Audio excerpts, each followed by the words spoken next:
नमस्कार साथियों, आप सभी का स्वागत है S Kumar Sharma official YouTube channel पे। इस वीडियो में हम बात करने वाले हैं विकास की अवस्थाओं की। अब ये विकास की अवस्थाएं सबसे महत्वपूर्ण हैं क्योंकि अवस्थाओं से हर साल 2 या 3 प्रश्न आपको देखने को मिलते हैं। तो विकास की अवस्थाओं को हम 2 या 3 भागों में कवर करेंगे, जिसमें आज यहाँ हम शैशव अवस्था तक कवर कर लेंगे कि शैशव अवस्था तक किस प्रकार के प्रश्न पूछे जा सकते हैं और आपको क्या बेस तैयार करके जाना है अपना, ताकि कोई भी प्रश्न आपको अवस्थाओं से दे ताकि आप उस प्रश्न के लिए तैयार हो सके। तो शुरुआत करते हैं पहले प्रश्न से। हमारा आज का पहला प्रश्न है, पूर्व प्रसूति काल की अवस्थाओं का वर्णन कीजिए। पूर्व प्रसूति काल का मतलब होता है कि बालक का जो जन्म होता है उससे पहले की जो अवस्थाएं होती हैं उस अवस्था के बारे में बताइए। अब याद रखिए, पूर्व प्रसूति काल की 3 अवस्थाएं होती हैं। इन 3 अवस्थाओं में से जो सबसे पहली अवस्था है उसे हम कहते हैं बीज अवस्था, यानी कि बालक की जो डिंब अवस्था है जिसमें वह एक बीज के रूप में है। यह गर्भ धारण करने से लेकर 2 सप्ताह तक चलती हैं। कब तक चलती हैं? गर्भ धारण करने से 2 सप्ताह तक चलती हैं। तो पहली अवस्था का नाम है बीज अवस्था।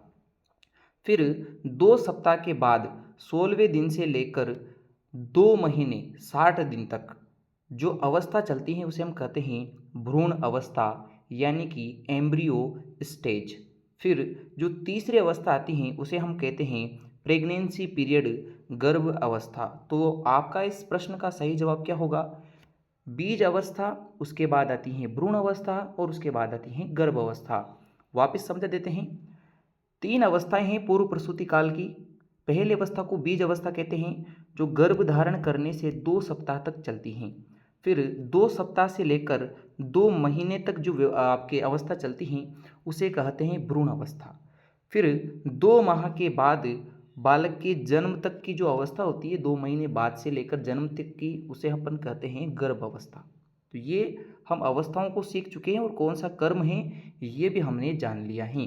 तो आप ऐसे ही अगर और अच्छे अच्छे वीडियोस देखना चाहते हैं मनोविज्ञान के ऊपर, तो हम इस टेस्ट सीरीज़ को कवर करेंगे पूरा, और आप लोगों का सहयोग चाहिए। मैं तैयार हूँ बिल्कुल ऐसा ही मज़ेदार कंटेंट आपको प्रदान करने के लिए। तो शुरुआत करते हैं अगले प्रश्न की ओर बढ़ने से। अगला हमारा प्रश्न है, वैज्ञानिक रोस के अनुसार पूर्व बाल्यावस्था काल कौन कौन सा है? तो आपके रोस ने 4 अवस्थाओं का वर्णन किया है। सबसे पहली अवस्था उन्होंने बताई शैशव अवस्था। उनके अनुसार जो शैशव अवस्था होती हैं वह 1 वर्ष से लेके 3 वर्ष होती हैं। तो यहाँ शैशव अवस्था के बारे में नहीं पूछा गया है, आपसे पूछा है पूर्व बाल्यावस्था। तो इन्होंने पूर्व बाल्यावस्था के बारे में बताया है कि यह 3 से 6 वर्ष तक चलती हैं। उसके बाद इन्होंने बताया कि जो 6 से 12 साल तक की अवस्था होती हैं उसे हम उत्तर बाल्यकाल कहते हैं। कौन सा काल कहते हैं? उत्तर बाल्यकाल कहते हैं। तो इनकी 4 अवस्थाएं हम यहाँ देख रहे हैं। पहली अवस्था को कहा इन्होंने शैशव अवस्था, 1 से 3 वर्ष।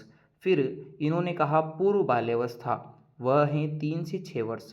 इन्होंने कहा उत्तर बाल्यावस्था 6 से 12 वर्ष, और 12 वर्ष से लेकर 18 वर्ष इन्होंने बताया है किशोर अवस्था को। किसे बताया है? किशोर अवस्था को। तो आप कॉपी पेन लेके बैठिए और सभी चीज़ों को नोट कर लीजिए ताकि आप किसी भी प्रकार के प्रश्न से वंचित न रहें। तो रोज के अनुसार पूर्व बाल्यावस्था है 3 से 6, उत्तर बाल्यावस्था है 6 से 12, 12 से 18 होती है किशोर अवस्था, और 1 से 3 वर्ष होती है शैशव अवस्था। तो रोज के सभी प्रश्न यहाँ इसमें कवर हो चुके हैं। आगे हम बढ़ते हैं अगले प्रश्न की ओर। अगला प्रश्न हमारा है कि कोलसनिक के अनुसार शैशव अवस्था कब तक होती हैं? तो अब हम ये समझते हैं कि कोलसनिक ने कितनी अवस्थाओं का वर्णन किया है। कोलसनिक ने कुल 9 अवस्थाओं का वर्णन किया है, जिसमें से सबसे पहले उन्होंने जो अवस्था बताई है वो बताई है गर्भ अवस्था। गर्भ अवस्था का उन्होंने टाइम बताया है कि जन्म काल तक की अवस्था, यानी कि व्यक्ति का जब तक जन्म नहीं होता है उस टाइम पीरियड तक की जो अवस्था है वो जन्म काल तक की अवस्था गर्भ अवस्था है। उसके बाद उन्होंने अगली अवस्था का नाम बताया है शैशव अवस्था, और ये होती हैं जन्म लेने से 1 महीने तक की अवस्था, यानी कि जन्म लेने से 3 से 4 सप्ताह तक की जो अवस्था होती हैं यह शैशव अवस्था है। फिर उन्होंने अगली अवस्था बताई है पूर्व शैशव काल। कौन सी बताई हैं? पूर्व शैशव काल। यह काल उन्होंने बताया है 1 महीने से लेकर 15 महीने तक, 1 महीने से 15 महीने तक। इसके बाद पूर्व शैशव के बाद उन्होंने बताया उत्तर शैशव काल। कौन सा बताया है? उत्तर शैशव काल। और ये उत्तर शैशव काल उन्होंने बताया है 15 महीने से लेकर 30 महीने तक। तो यहाँ हम 4 अवस्थाओं की बात कर चुके हैं। पहली अवस्था गर्भ अवस्था, जन्म काल तक की अवस्था है।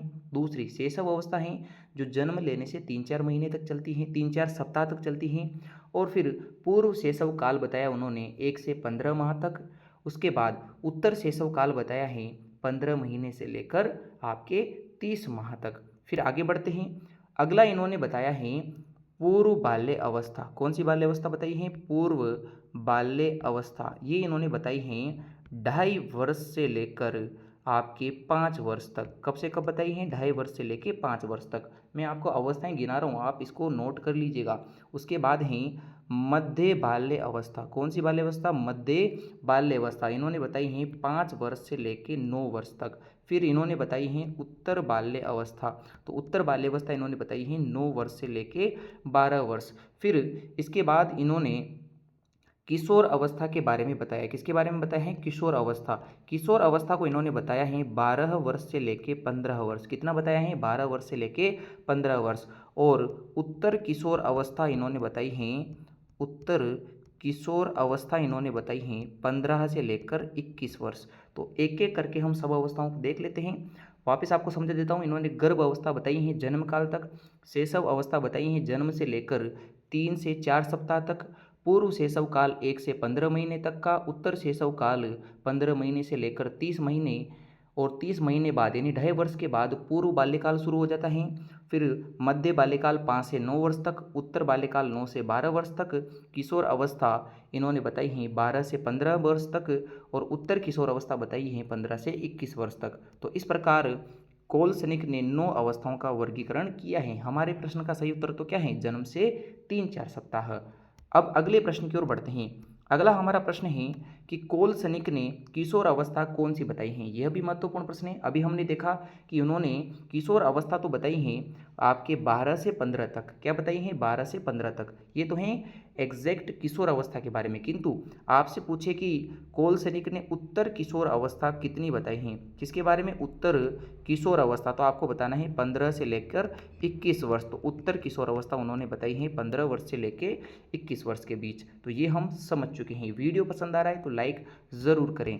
अगले प्रश्न की ओर बढ़ते हैं। शेले जो मनोवैज्ञानिक हैं उन्होंने जो शैशव अवस्था काल है वो कितना बताया है?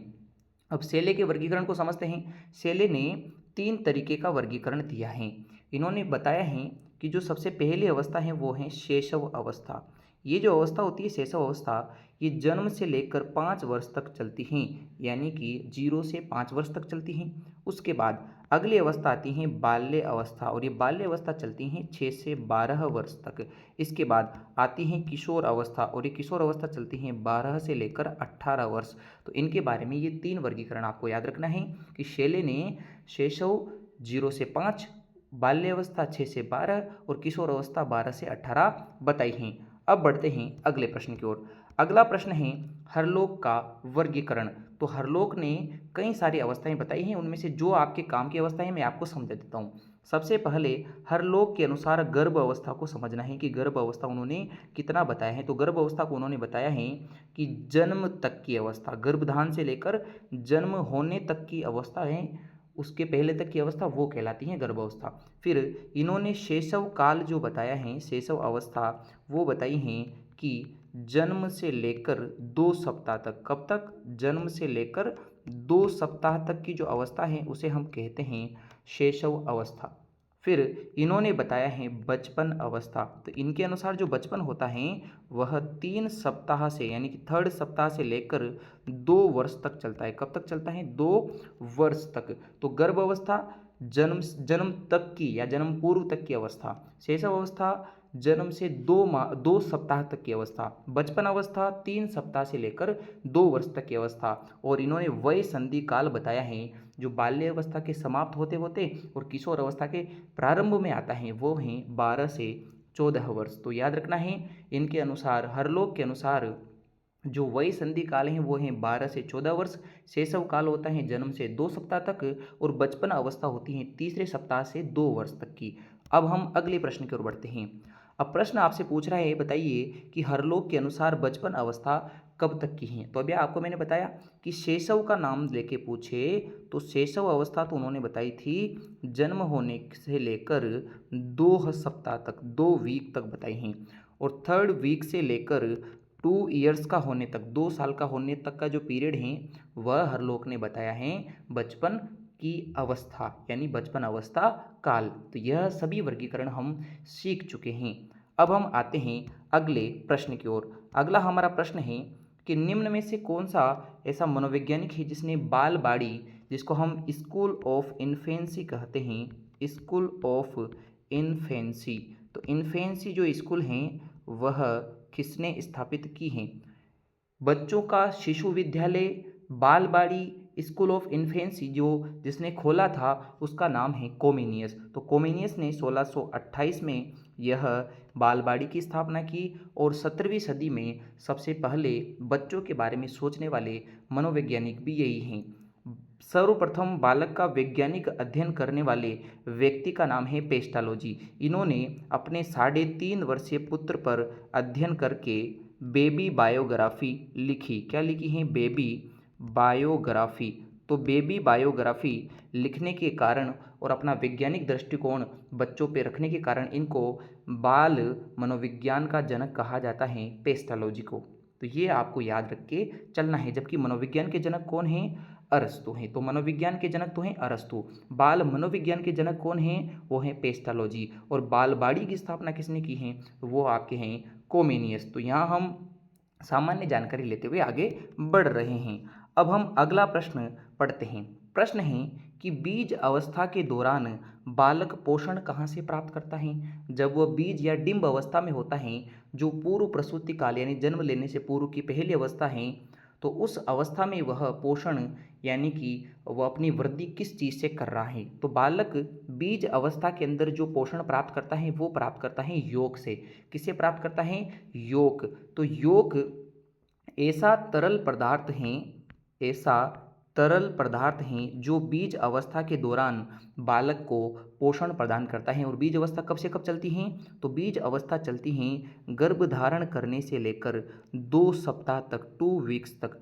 तो यानी कि लगभग 14-15 दिन तक ये अवस्था चलती हैं। फिर उसके बाद बालक अगली अवस्था भ्रूण अवस्था में शिफ्ट हो जाता है। अब प्रश्न ऐसा पूछे कि बताइए भ्रूण अवस्था में बालक को पोषण कहाँ से मिलता है।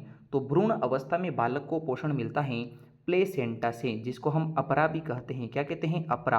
तो भ्रूण अवस्था में पोषण मिल रहा है प्लेसेंटा से, जबकि बीज अवस्था में मिलता है आपके योग से।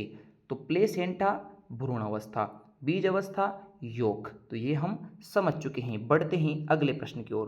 प्रश्न आपसे पूछेगा कि बताइए एक जाइगोट जिसे हम संयुक्त एकल कोशिका कहते हैं उसमें कितने गुणसूत्र पाए जाते हैं। प्रश्न सिंपल सा है। एक कोशिका में एक कोशिका में कितने गुणसूत्र होते हैं। यदि ऐसा प्रश्न पूछे कि एक जीवित कोशिका में, एक सजीव कोशिका में कितने गुणसूत्र पाए जाते हैं, तो हम सब जानते हैं कि एक जीवित कोशिका में 46 गुणसूत्र पाए जाते हैं, जहां पिता की तरफ से 23 गुणसूत्र और माता की तरफ से 23 गुणसूत्र उसे प्राप्त होते हैं। तो चाहे वो एक कोशिका के नाम से दे, चाहे वो जाइगोट के नाम से दे, चाहे वो युक्ता के नाम से दे। जाइगोट का एक नाम होता है आपके, जाइगोट को अपन कहते हैं युक्ता। क्या कहते हैं? युक्ता। तो युक्ता कहें, जाइगोट कहें, संयुक्त कोष कहें, बीज कहें, ये सभी एक ही चीज़ के नाम हैं। और यह एक एकल कोशिका है, और इस एकल कोशिका में या एक कोशिका में कितने गुणसूत्र पाए जाते हैं? वो पाए जाते हैं 46। अब हम बात करते हैं अगले प्रश्न की। अगला प्रश्न हमारा है कि बताइए शरीर के निर्माण में जो काम आने वाले काय गुणसूत्र होते हैं वह कितनी संख्या में हैं। तो इसको अच्छे प्रकार से पढ़िएगा। काय गुणसूत्र और दूसरे होते हैं हमारे लैंगिक गुणसूत्र जो लिंग का निर्धारण करते हैं। तो 2 प्रकार के गुणसूत्र हैं। काय गुणसूत्र जो होते हैं वह शरीर का निर्माण करते हैं, जबकि लैंगिक गुणसूत्र लिंग का निर्धारण करते हैं। प्रत्येक मानव में सिर्फ 2 ही गुणसूत्र लैंगिक हो सकते हैं। यदि वह लड़की हुई तो उसमें 2 लैंगिक गुणसूत्र हैं, माता की तरफ वाला X और पिता की तरफ वाला X। अगर वह लड़का हुआ तो माता की तरफ से X और पिता की तरफ से Y गुणसूत्र होगा। तो यह XY या XX 2 ही लैंगिक गुणसूत्र हो सकते हैं। तो आपसे पूछे कि बताइए कितने लैंगिक गुणसूत्र होते हैं, तो 2 होते हैं। इनके अलावा जितने भी गुणसूत्र बचे हुए हैं, अब वो कितने होंगे? वो होंगे आपके 44, क्योंकि प्रत्येक मनुष्य में 46 गुणसूत्र पाए जाते हैं। अगर 2 लैंगिक गुणसूत्र निकाल दे 46 में से, तो कितने गुणसूत्र बचे? 44। तो ये 44 गुणसूत्र कहलाते हैं काय गुणसूत्र। क्या कहलाते हैं? काय या काया, मानव का निर्माण करने वाली गुणसूत्र।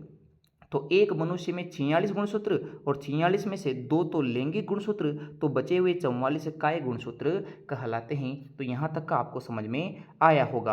अब बढ़ते हैं अगले प्रश्न की ओर। अगला आपके प्रश्न है कि जो शिशु होता है उसमें त्वचा और बाल का निर्माण किस परत से होता है? अब ये परत का मतलब क्या है, तो हम इसे समझते हैं। अब हम आ जाते हैं भ्रूण अवस्था के ऊपर। किसके ऊपर आ जाते हैं? भ्रूण अवस्था। तो भ्रूण अवस्था जो दूसरे सप्ताह से लेकर 2 महीने तक 2 मंथ तक चलती हैं, तो इस स्टेज में बालक में अंगों का निर्माण शुरू होता है। अंगों का निर्माण जब शुरू हो रहा है तो यह 3 परतों में होता है। तो भ्रूण अवस्था की 3 परत पाई जाती हैं। जो सबसे आंतरिक परत होती हैं उसे एंडोडर्म कहते हैं। क्या कहते हैं? एंडोडर्म कहते हैं। यह आंतरिक अंगों का निर्माण करती हैं। किसका निर्माण करती हैं? आंतरिक अंगों का निर्माण। जैसे कि मानव में हो गया पाचन तंत्र, फेफड़े, लीवर, किडनी, हृदय, मस्तिष्क, इन सभी का निर्माण एंडोडर्म से होता है।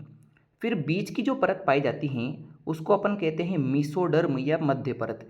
यह मध्य परत क्या करती हैं? एक तो जो भ्रूण होता है उस भ्रूण के अंदर रक्त बनाती हैं। क्या बनाती हैं? रक्त बनाती हैं। और उस भ्रूण में मांसपेशियां बनाती हैं। क्या बनाती हैं? मांसपेशियां बनाती हैं। और जो आंतरिक अंग बने हुए थे उनके खोल भी कौन तैयार करता है? मीसोडर्म। तो मीसोडर्म के 3 कार्य हैं, रक्त बनाना, मांसपेशियां बनाना और इसके अलावा आंतरिक अंगों के लिए खोल बनाना, ताकि उसमें आंतरिक अंग जो हैं रह सके, क्रिया कर सके। इसके अलावा जो सबसे ऊपरी परत होती है, बाह्य परत, उसे हम कहते हैं एक्टोडर्म। तो एक्टोडर्म वह परत है जो बालक में त्वचा, बाल, नाखून आदि को बनाती हैं। तो ये आपके प्रश्न का सही जवाब तो है एक्टोडर्म। आपसे क्या पूछा गया है? त्वचा, बाल का निर्माण किससे होता है? इसके अलावा यह त्वचा, बाल के अलावा नाखून भी बना रही हैं और दांत भी बना रही हैं। तो दांत, नाखून, त्वचा, बाल, इन चारों का निर्माण एक्टोडर्म से होता है। आंतरिक अंगों का निर्माण एंडोडर्म में होता है और रक्त, मांसपेशियां और आंतरिक अंगों के खोल का निर्माण मीसोडर्म यानी मध्य परत से होता है। तो तीनों परत मैंने आपको समझा दी हैं। अब बढ़ते हैं अगले प्रश्न की ओर।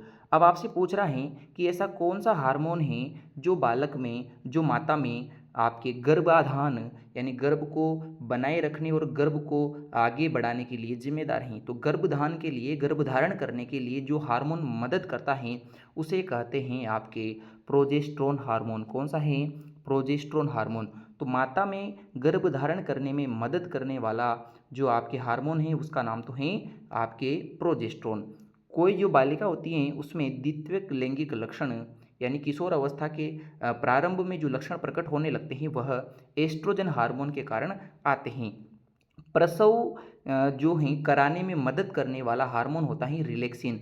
ये रिलैक्सिन हार्मोन क्या करता है कि माता में जो जनन नाल है जिससे शिशु का जन्म होने वाला है उस जनन नाल का आकार बड़ा कर देता है, ताकि माता तुरंत जन्म के बाद रिलैक्स हो सके, उसको आराम मिल सके। जबकि जो ऑक्सीटोसिन हार्मोन है यह हार्मोन आपके बालक को प्लेसेंटा से अलग करता है। किससे अलग करता है? प्लेसेंटा से अलग करता है और जनन नाल तक उसे पहुंचाता है और माता में संकुचन पैदा करता है ताकि बालक का जन्म हो सके।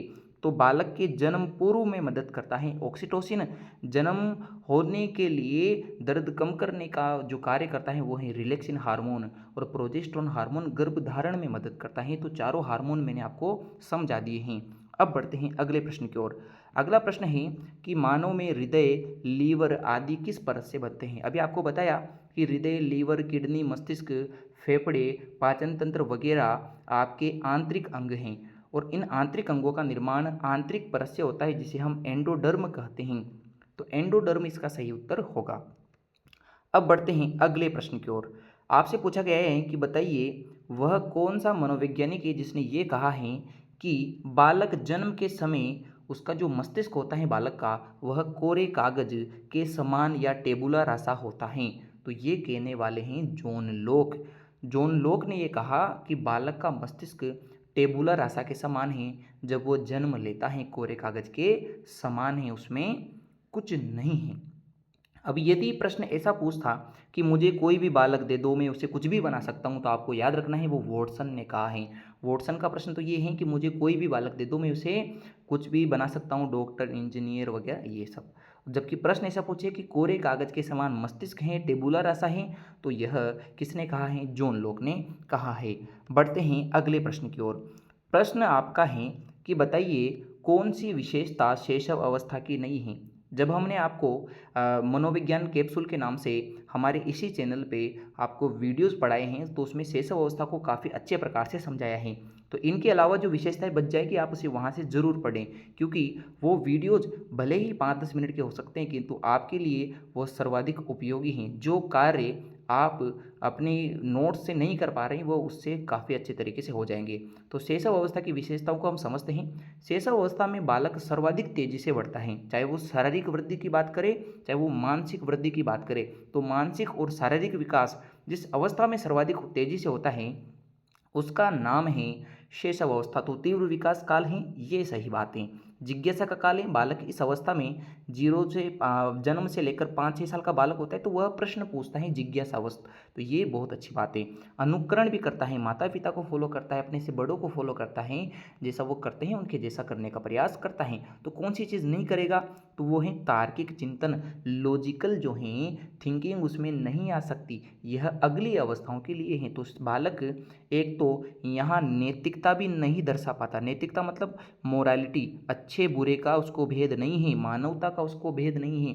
तो एक तो नैतिकता उसमें नहीं पाई जाती है और एक तार्किक चिंतन उसमें नहीं पाया जाएगा। तो यह आपको याद रखना है कि शैशव अवस्था की विशेषता नहीं है। अगला हमारा प्रश्न है, वैलेंटाइन ने किस अवस्था को सीखने का आदर्श काल कहा है? प्रश्न सिंपल सा है, सीखने का आदर्श काल किस अवस्था को कहा जाता है? तो ये जो अवस्था है वो हमारी है शैशव अवस्था। अब इस शैशव अवस्था के कौन कौन से उपनाम है उसको भी जान लेते हैं। जैसे वैलेंटाइन ने तो कहा आदर्श काल, तो ऐसे याद रखिए कि वैलेंटाइन डे एक आदर्श दिन है सभी किशोर और किशोरियों के लिए। पर यह किशोर और किशोरियों के लिए आदर्श हैं, पर वो किशोर अवस्था के लिए नहीं है, शैशव अवस्था के लिए हैं। तो वैलेंटाइन आदर्श हैं शैशव अवस्था। अब आपसे पूछे कि यह तीव्र विकास काल है, यह किसने कहा? तो वाटसन ने कहा इसे तीव्र विकास काल। मैं बोलता रहता हूँ, आप एक एक करके लिखिए। वाटसन ने कहा कि यह तीव्र विकास काल है। हरलोक ने इसे कहा है अपीली काल या खतरनाक काल। हरलोक ने क्या कहा है? अपीली काल या खतरनाक काल। इसके अलावा जीन पियाजे ने इसे नामकरण की विस्फोट अवस्था कहा है। नामकरण की विस्फोट अवस्था, क्योंकि इस अवस्था में बालक के कई सारे नाम रखे जाते हैं। फिर आपके सिगमंड फ्राइड ने कहा है भावी जीवन की आधारशिला, भावी जीवन की आधारशिला। तो ये इसके प्रमुख उपनाम हैं जो आपको याद रखने हैं। वाटसन ने तो कहा तीव्र विकास काल, अपीली काल कहा है, हरलोक ने भावी जीवन की आधारशिला कहा है, सिगमंड फ्राइड ने नामकरण विस्फोट की अवस्था कहा है आपके जीन पियाजे ने, और इसके अलावा वैलेंटाइन ने कहा है सीखने का आदर्श काल। तो ये सभी आपकी जो मुख्य परिभाषाएं हैं वो हमने यहाँ देख ली हैं। अब बढ़ते हैं अगले प्रश्न की ओर। अब आपसे प्रश्न पूछेगा कि शैशव अवस्था के दौरान शरीर में जो बदलाव हो रहे हैं उनके बारे में समझाइए। तो एक एक करके मैं सभी चीज़ें आपको यहाँ समझाता चलूँगा। सबसे पहले इस प्रश्न का उत्तर देख लेते हैं। आपका प्रश्न है कि शैशव काल में जो मांसपेशियों का भार होता है बच्चे में, वह कुल भार का कितना प्रतिशत है? तो शरीर के कुल वेट का शैशव अवस्था के दौरान तो 23% भार होता है। ये तो हैं शैशव अवस्था में। किंतु यदि आपसे पूछे कि बाल्य अवस्था के प्रारंभ में, यानी पूरे बाल्यकाल में, जिसे अपन 3 से 6 साल का कह रहे हैं, यानी बाल्यावस्था के प्रारंभ में, बाल्य अवस्था के प्रारंभ में 27% तक होता है, जबकि बाल्य अवस्था खत्म होते होते 33% तक मांसपेशीय भार हो जाता है बालक में। और आपके जो 44% हैं यह किशोर अवस्था में हैं। तो किशोर अवस्था में मांसपेशीय भार होता है 44%, और बाल्य अवस्था के प्रारंभ में 27%, बाल्य अवस्था के अंत में 33%, जबकि शैशव अवस्था में 23% तक होता है। अब हम शैशव अवस्था की और भी महत्वपूर्ण चीज़ें जान लेते हैं। शैशव अवस्था में बालक की जो औसत लंबाई होती है वह 20 इंच होती हैं। कितनी होती हैं? 20 इंच होती हैं। इसके अलावा शैशव अवस्था में जो औसत भार होता है वह 3 किलो के आसपास होता है। कितना होता है? 3 किलो। अगर किलो में नहीं पूछेगा तो आपको याद रखना है 7.15 पौंड, तो इतना उसका वेट होता है। अब हम बात करें कि नवजात के सिर का आकार कितना होता है। तो नवजात के सिर का आकार कुल शरीर का 1/4 होता है। नवजात के सिर का भार जो होता है, मस्तिष्क का भार, वो होता है 350 ग्राम। नवजात में हड्डियों की संख्या पूछे तो आपको बतानी है 270। नवजात में हृदय की धड़कन पूछे तो 140 बार प्रति मिनट। यदि आपसे पूछे कि नवजात में दांत कितने होते हैं, तो नवजात में जो शिशु अवस्था है, तो शिशु अवस्था के दौरान 5 से 6वें महीने में बालक में दांत दिखना शुरू हो जाते हैं। इसके अलावा यहाँ जो दांत होते हैं शिशु अवस्था में, उनको कहा जाता है दूध के दांत या अस्थायी दांत, जो इस अवस्था के खत्म होते होते 20 तक हो जाते हैं। तो मानव में दूध के दांत या अस्थायी दांत शैशव काल में आते हैं और कितने हैं? 20 हैं। तो ये हम सीख चुके हैं। अब बढ़ते हैं अगले प्रश्न की ओर। आपसे पूछ रहा है कि दांतों का निर्माण शिशु में जन्म के कितने माह बाद होता है। तो हमने आपको अभी बताया कि जन्म के 5 या 6 महीने के बाद बालक में दांत दिखना शुरू होते हैं और निचले जबड़े में दिखना शुरू होते हैं। तो निचले जबड़े में जो दांत हैं वह जन्म के 5वें 6ठे महीने के बाद दिखते हैं। ये हमारा प्रश्न हो चुका है। अगले प्रश्न की ओर बढ़ते हैं। किसने कहा है कि बालक को जो कुछ भी बनना होता है वो 4-5 साल तक की एज में बन चुका होता है। तो हमने आपसे कहा था कि एक व्यक्ति जिसने कहा है कि भावी जीवन की आधारशिला आपके शैशव अवस्था है। भावी जीवन की आधारशिला कौन सी अवस्था है? आपके शैशव अवस्था है। तो वो कहा था सिगमंड फ्राइड ने। उन्होंने ही कहा है कि बालक को जो कुछ भी बनना है वो 4-5 साल में बन चुका होता है। तो यह उन्होंने इसी कथन को साबित करने के लिए कहा है। अब बढ़ते हैं अगले प्रश्न की ओर। अब यदि आपसे पूछे कि सीखने की जो खेल विधि होती है वो किस अवस्था के लिए उपयोगी हैं, तो सीखने की खेल विधि शैशव काल के लिए उपयोगी हैं। कौन सी अवस्था के लिए? शैशव काल, क्योंकि शैशव काल में बालक आंगनबाड़ी में होता है और घर में भी होता है। तो आंगनबाड़ी, घर में और स्कूल जो है जस्ट प्रारंभ करने ही वाला होता है। तो आंगनबाड़ी और घर में, इन दोनों में जो वह सीखता है तो वह खेल खेल में सीखता है, खेल विधि पे आधारित सीखता है। तो यहाँ शैशव काल को पूर्व बाल्यावस्था कहा गया है। तो सबसे उपयुक्त आंसर होगा यहाँ पे पूर्व बाल्यावस्था। अब हम अगले प्रश्न की ओर बढ़ते हैं। ऐसा कौन सा व्यक्ति है जिसने कहा है कि 20वीं सदी बालकों की सदी है। 20वीं सदी में बालकों का अध्ययन किया जाएगा, बालकों के व्यवहार का अध्ययन किया जाएगा, ये कहा था आपके वॉटसन ने। अब हम बढ़ते हैं अगले प्रश्न की ओर। अगला प्रश्न है कि हरलोक के अनुसार शैशव अवस्था के किस महीने में बालक अपनी माता को पहचान लेता है। माता की पहचान का तात्पर्य ये है कि अब वो माता को इस तरीके से पहचानने लग गया है कि अगर वो उसके माता के अलावा उसे कोई भी स्पर्श करता है या उसकी माता के अलावा उसे कोई भी उठा लेता है तो वह जस्ट तुरंत जो है रोने लग जाएगा। तो ये माता की पहचान हो चुकी हैं और ये शुरू होती हैं आपके जन्म के तीसरे महीने में। तो जन्म के तीसरे महीने में बालक माता को पहचान लेता है। पहले महीने में तो बालक जो है हाथ पैर फेंकने की क्रियाएं करेगा। दूसरे महीने में ध्वनि और प्रकाश के प्रति या चमकीले वस्तुओं के प्रति आकर्षण पैदा होता है। चौथे महीने में वह अपने परिचितों को देखकर मुस्कुराने लग जाता है। तो पहला महीना जो होता है वो हाथ पैर फेंकना और जो है रोना, तेज आवाज़ निकालना, ऐसा करता है। दूसरे महीने में वह क्या करता है? चमकीली वस्तुओं, ध्वनि के प्रति, प्रकाश के प्रति सचेत हो जाता है। तीसरे महीने में माँ की पहचान करने लग जाता है और चौथे महीने में वो अपने परिचितों को देखकर मुस्कुराने लग जाता है। तो यह हमारे प्रश्न हो चुके हैं। अब आप बताना कि आपको आज का वीडियो कैसा लगा। अगर आपको वीडियो पसंद आया हो तो वीडियो लाइक ज़रूर करें और ऐसे ही वीडियो देखने के लिए अच्छा कमेंट कीजिए, हमें प्रेरित ज़रूर करें।